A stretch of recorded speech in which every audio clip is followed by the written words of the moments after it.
gómìnà ìpínlẹ̀ Imo ti kí Davido níbẹ̀ ń bí ọ̀rọ̀ tí kún gbọ́ tètè rẹ̀ fi ń di ṣáì náà ti gbọ́ wípé ìjọba àpapọ̀ ti kó oògùn òyìnbó tó lè wo gba àrùn wọlé sórílẹ̀-èdè Nàìjíríà. Ọwọ́ ti tẹ àwọn obìnrin méjì ní ìpínlẹ̀ Bauchi. Ẹ̀bùn owó 60 million naira wà fún ẹnikẹ́ni tó bá bá wọn rí olórí ẹgbẹ́ àwọn agbésùmọ̀mí ISWAP. Ìjọba ìpínlẹ̀ rọ ilé ẹjọ́ láti pàṣẹ fún àjọ EFCC pé kó san bílíọ̀nù 2 sápò ìjọba ìpínlẹ̀ Ọ̀ṣun padà lórí ẹ̀sùn tí kò lẹ́sẹ̀lẹ́sẹ̀ tí wọ́n jẹ́jọ́ lórí rẹ̀. Wòlíì àgbà wọ gàù, èyí lohun tó ṣẹlẹ̀. Ẹ dẹ́kun láti máa lo kẹ́míkà sínú oko yín nítorí tó ṣàkóbá fún àwọn màálù wa. Ẹgbẹ́ Mèyétì Àlà ṣe ìkìlọ̀. Mínísítà tẹ́lẹ̀rí fún ètò ìnáwó ilẹ̀ Nàìjíríà pàdánù ọkọ rẹ̀. Ó gbẹnu tán o, awuyewuye lórí ọ̀rọ̀ wòlíì àgbà tó tún jẹ́ adarí ìpòṣùnú lórí ayélujára. Ohun tó ṣẹlẹ̀ kò ṣẹ̀yìn bí ẹ̀gbọ́n rẹ̀ ọkùnrin tí àwọn èèyàn mọ̀ sí Àfàsúlẹ̀ ti kí ẹnu bọ̀rọ̀ nípa wòlíì àgbà. Ó ní àwọn làwọn kọ́kọ́ bẹ̀rẹ̀ fíìmù Àfàsúlẹ̀ kí òun tó mú àbúrò òun mọ́ra. Ó sì ṣàlàyé wípé ilé ìjọsìn tí bàbá àwọn fi sílẹ̀ lọ ni wòlíì àgbà tí a mọ̀ sí Ayọ̀ Àjẹwọlé jogún rẹ̀ báyìí tó sì ti yí gbogbo nǹkan rẹ̀ padà sí tirẹ̀ láì gba àṣẹ lọ́wọ́ ẹnikẹ́ni. Àwọn aráàlú sì ti ń bu ẹnu àtẹ́ lu àwọn ọ̀rọ̀ náà. Wọ́n ní irú àwọn bàbá wọn yóò yẹ lórí ayélujára. Wọ́n ló yẹ kí Àfàsúlẹ̀ kó pe àbúrò rẹ̀ wòlíì àgbà jókòó ni, kì í ṣe kó wá máa tàbùkù bá àbí kó máa ta epo sí aṣọ àlà rẹ̀ nítorí ohun tí kò bójú mu ni. Àwọn ẹgbẹ́ Mèyétì Àlà ti ṣe ìkìlọ̀ fún gbogbo àwọn àgbẹ̀ wípé kí wọ́n dẹ́kun láti máa fi kẹ́míkà sí oko wọn nítorí tó ṣàkóbá fún àwọn màálù wọn nínú oko ọ̀hún. Wọ́n sì ṣàlàyé wípé àìmọye àwọn màálù wọn ni wọ́n ti pàdánù ẹ̀mí wọn látàrí kẹ́míkà táwọn ológun fi sí oko wọn báyìí. Mínísítà tẹ́lẹ̀rí fún ètò ìnáwó Kẹ́mi Adéọ̀sùn pàdánù ọkọ rẹ̀ Anthony Adéníyì Adéọ̀sùn. Ọkọ mínísítà tẹ́lẹ̀rí fún ètò ìnáwó ilẹ̀ Nàìjíríà Kẹ́mi Adéọ̀sùn òun ló fi ilẹ̀ ṣàṣọ̀bọ̀rà. A gbọ́ pé Adéníyì kú ní ọjọ́rú Wednesday ọ̀sẹ̀ yìí ní ìlú Èkó. Ó sì jẹ́ ẹni ọdún 62. 62. Ìdílé náà ṣàlàyé pé olóògbé náà fi aya rẹ̀ àti àwọn ọmọ rẹ̀ àti ẹ̀gbọ́n àti àbúrò rẹ̀ sílẹ̀. Lára wọn ni Adéwálé Adéọ̀sùn tí ó jẹ́ olùdásílẹ̀ iléeṣẹ́ Kúrámọ́.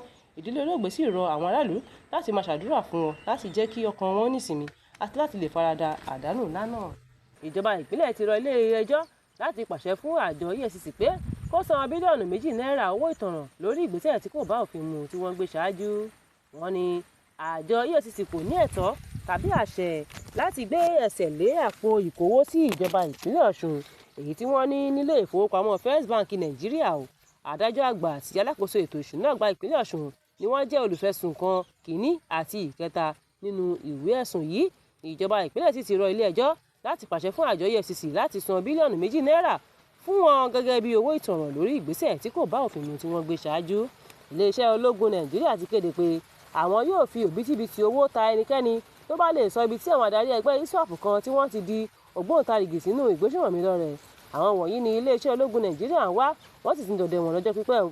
Àmọ́ tí wọ́n pálábá wọn ò sì tí ì ségi. Ìdí nìyí tí iléeṣẹ́ ológun sì fi kéde wípé ẹnikẹ́ni tó bá bá wọn rí wọn yóò gba ẹ̀bùn 60 million naira. Iléeṣẹ́ ológun sì ti kéde wọn síta, pàápàá jùlọ tí olórí ẹgbẹ́ àwọn agbésùnmọ̀mí ISWAP tí ìwà ọ̀daràn rẹ̀ ti kọjá àfẹnusọ. Ọmọ ọdún kan àbọ̀ làwọn obìnrin méjì kan lọ jí gbé tọ́wọ́ fi tẹ̀ wọ́n ní Bauchi o. Nínú àwọn ọmọ iléeṣẹ́ ọlọ́pàá ẹ̀ka ti ìpínlẹ̀ Bauchi ni àwọn afurasí méjì yìí wà. Àwọn tí orúkọ wọn jẹ́ Khadija Aliyu àti nọ́ọ̀sì Yàyà wà báyìí o. A gbọ́ pé ilé ìwòsàn ni wọ́n ti lọ jí ọmọ náà gbé tí wọ́n sì lọ tà á ní mílíọ̀nù 2 náírà o ní ìpínlẹ̀ Kaduna. Àwọn ọlọ́pàá ti so ṣẹ̀kẹ̀ṣẹ̀kẹ̀ sí wọn lọ́wọ́ àti lẹ́sẹ̀ báyìí. Wọ́n sì ti ṣàlàyé pé ìwádìí sì ti ń lọ lọ́wọ́ lórí àwọn ọ̀rọ̀ wọ̀nyí. Ìjọba àpapọ̀ ti kó oògùn tó lè wo àìsàn jẹjẹrẹ, ẹ̀jẹ̀ ríru, jẹ̀dọ̀jẹ̀dọ̀ àtàwọn àrùn mìíràn jáde. A gbọ́ pé àjọ Nigerian National Medicine Development Agency NNMDA ló kó àwọn oògùn náà jáde láti lè máa ṣe ìwòsàn fún àwọn tó bá ní àrùn yìí.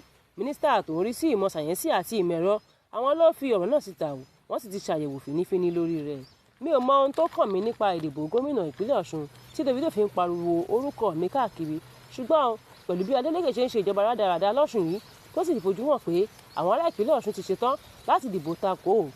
Ohun tó yẹ kí Davido máa múra tó báyìí ni láti lè gba gómìnà Adémọ́lá Adélékè tó jẹ́ àbúrò bàbá rẹ̀ gẹ́gẹ́ bí oníjó tí yóò máa jó lásìkò tó bá ń kọrin.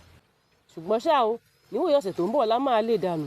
Gómìnà Hope Uzodinma ti ìpínlẹ̀ Imo ti kí Adeleke Davido ní bẹ́ẹ̀nbẹ́ ọ̀rọ̀. And to our daddy from Imo State, I say this with respect, sir.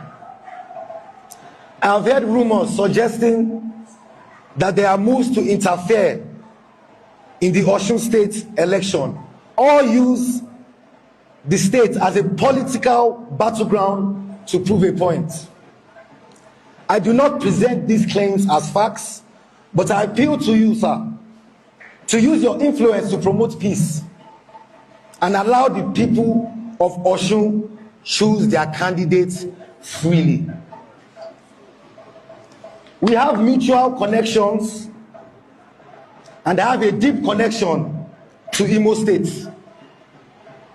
My wife, Chioma, is from the state, which make this appeal more sincere. Please, let Osun remain peaceful.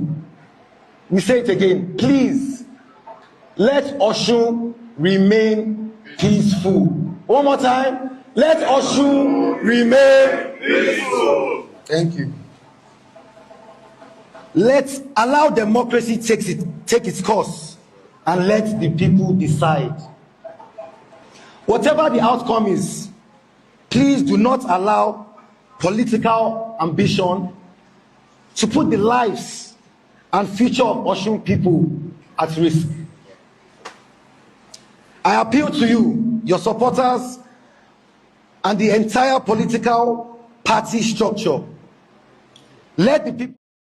Fún àkọ́tún ìròyìn ẹ tẹ̀lé wa lórí ìkànnì Yorùbá Space TV lórí ayélujára Facebook àti YouTube. Tèmítọ́pọ̀ àṣà ló ń jábọ̀ ròyìn sí ìgbọ̀nyín. Ire o.